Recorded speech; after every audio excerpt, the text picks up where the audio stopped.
One observation that I've made at the time of tax filing is seeing that a lot of people engaged in online games and gambling during the lockdown. Now, of course, games of chance may not really be legal in every state of India. However, games of skill, such as rummy, poker, are actually legal.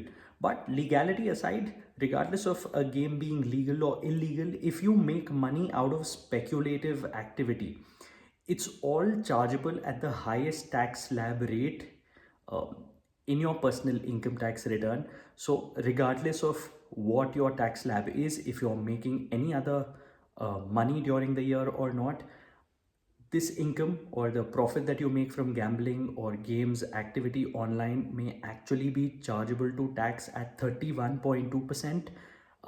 And of course, if your total receipt from such gambling activity from any one source is greater than 10,000, then that body is also required to deduct TDS at the same rate of about 31.2% on that amount while making the payment to you.